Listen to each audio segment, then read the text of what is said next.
We were the first to expose the security blind spot, a lack of surveillance cameras in the parking garage that left passengers and their property at risk. After months of reporting on these security concerns, PBI installed some cameras, but large areas of the parking lots right now in the garage are still not covered by these cameras. Yeah, and now there's a whole new set of problems. Let's go over to I-Team investigator Danielle DeRoss now with what she found. Good morning, Danielle. Matt and Stephanie, we have uncovered a new wave of crime inside Palm Beach International's long-term parking lot, and we are asking airport officials why. 3 years after we first reported on this issue, there is still no way to review what is happening inside a majority of the airport's public parking facilities.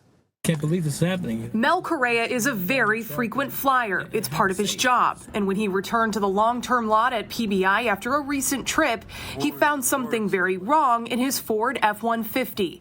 The center console was up, the gun safe broken into, and his weapon stolen.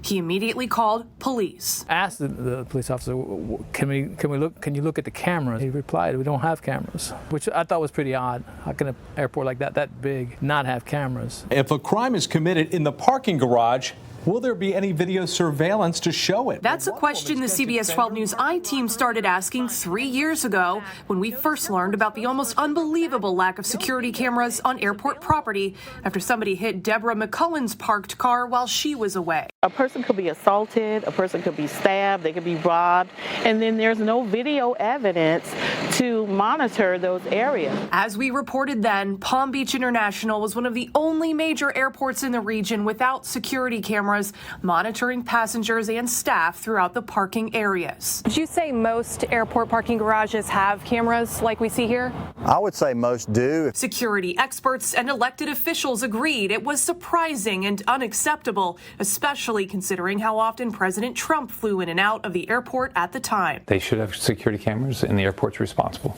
It's pretty simple. Police patrols in the garage were also few and far between.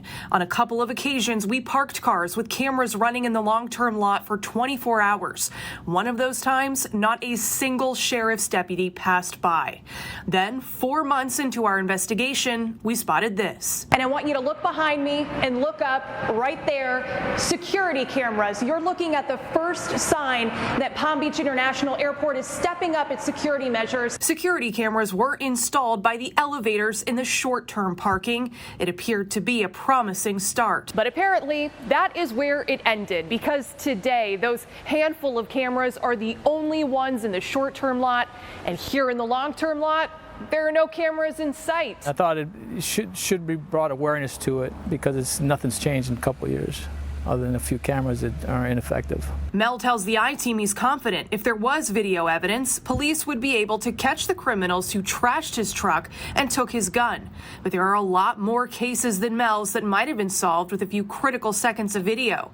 We requested records from the Palm Beach Sheriff's Office for PBI parking areas for all of 2022.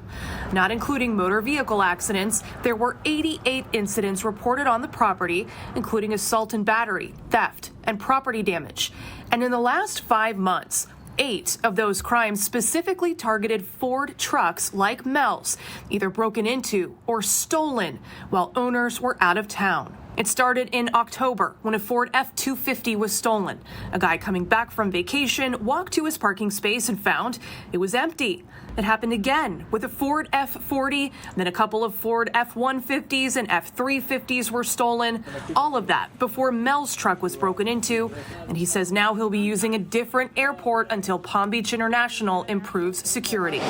Luckily, I have the option of flying out of West Palm or Fort Lauderdale, which I'll be flying out of Fort Lauderdale from now on because there's nothing to prevent it from happening again. In all the time we've been investigating airport security, PBI officials have never agreed to do an interview, citing the confidential nature of security operations. They did send a statement which promises security improvements are in progress, including additional cameras. And the County Director of Airports, Laura Beebe, provided more detail to county commissioners, letting them know about our story, adding that an additional $1.8 million is being spent on installing more cameras, and that she hopes they will be operational by the end of the year. The I-Team will, of course, stay on top of this story and let you know if and when those new cameras go up in the long-term lot.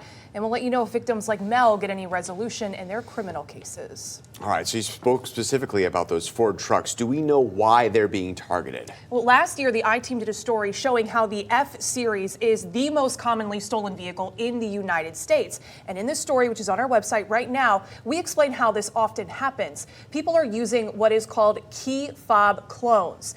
They use a device that can pick up on this signal from your key fob and then copy it. So they're detecting the signal the moment you press the button and lock or unlock your truck using that key fob. That allows these criminals to break into the truck without ever having to pick a lock or smash open a window. So we want to point out, if that is what is happening here, which PBSO believes this is how they are doing this, then criminals have to be in close proximity to you to pick up the key fob signal. That could mean that they are sitting inside the parking garage waiting for people, targeting you, waiting for you to use your key fob and selecting the trucks that they want to target. So certainly concerning when you think about that happening on airport property and no cameras around to capture it. Right. If I was driving one of those F-Series trucks in a public place like that, I would not be using the key fob to lock. If there's that many people around that could be hiding and stealing your signal, it's a scary situation. Right. And Mel says, I had my car locked. He did everything right. He had a safe inside of his truck. He had it locked, and they were still able to target him. And clearly, several other people with the same kind of truck are finding themselves without a car at all. So big problem. Here tonight, we were telling you about a story unfolding over in Boca Raton this evening.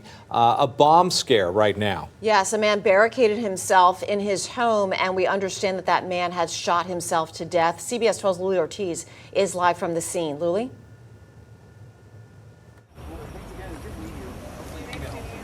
Yeah, Liz and Jim, and at this time, Boca Raton Police, they also tell us that they also found this possible explosive device at that home. They also called in a team of another specialized unit to come help out to figure out what this is.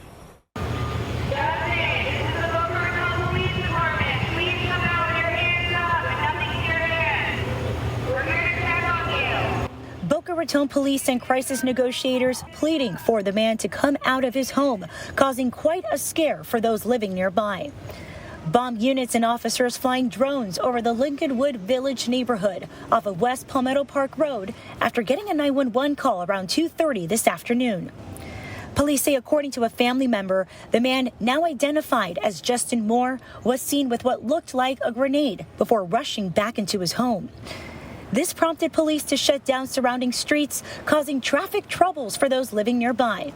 I was home and just ready to take my grandson out for a walk, put him in the stroller, and as I walked out the door, I noticed the SWAT team coming down our street and the crime scene unit, big old bus, and a few cop cars, so I knew something was up. Neighbors crowded together in small groups as they watch police use different tactics to get the man's attention. She's definitely trying to coax him out right now.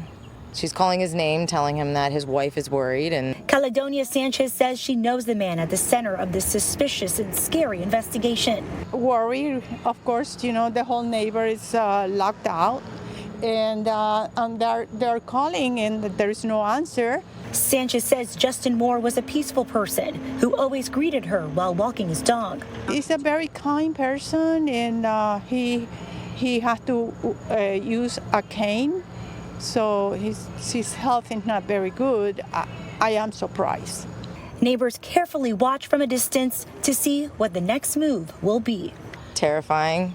It's terrifying. I mean, we've all had our scares in life. Now that I have a kid and it's so close, like, yeah, you never know. And hours later, this is still a very active scene. They tell us that parts of the 400 block of West Palmetto Park Road still remains shut down right now. They're just trying to ask people to avoid this area as they investigate this suspected explosive device. With how investigators were finally able to get this trio and put them into custody, Al? Jim, last November, less than a week before Thanksgiving, sheriff's detectives were called to this street here in Pahokee, North Coconut Road. When they got here, they found 2 shooting victims. The arrest report says one of the victims died in the ambulance on the way to the hospital. There's just too much murder going on, period, everywhere. It's all over the world. Clarence Hobson, a retired truck driver and grandparent, lives near the scene of a murder in Pahokee that happened last November. They never will stop that because there's so many guns already on the street. So they out there. Guns out there. Sheriff detectives arrested 3 men for their roles in a murder on North Coconut Road in Pahokee in mid-November. 27-year-old Larry Dunnan, the alleged gunman shown here in court, is facing multiple charges, including first-degree murder. His alleged accomplices, 19-year-old Thomas Mervin of Pahokee, shown here in court, and 19-year-old Drake Hamilton of Wellington, are also facing murder charges.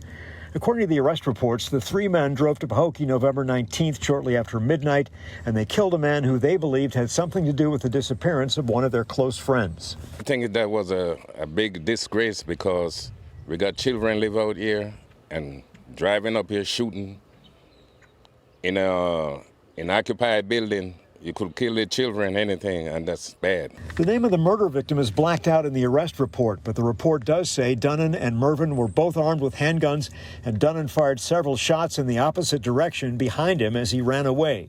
Sheriff detectives say one of the shots killed the intended target, and one of Dunnan's gunshots accidentally hit Thomas Mervin, his alleged accomplice. According to the arrest reports, Mervin, shown here in a wheelchair in court, is now paralyzed from the waist down because of the gunshot wound. Detectives recovered 7 .45 caliber shell casings at the scene of the murder. Hobson says, unfortunately, in this day and age, deadly violence has become too common. You might pull up to the red light, somebody kill you. You know, it's just too much, too much. Gun violence is too much. And the judge ruled that Mervin should be held without bond on this murder charge. Dunnan, who has 6 prior domestic battery convictions, is also being held without bond. And Hamilton did not appear in court this morning, but is set for an arraignment March 6th.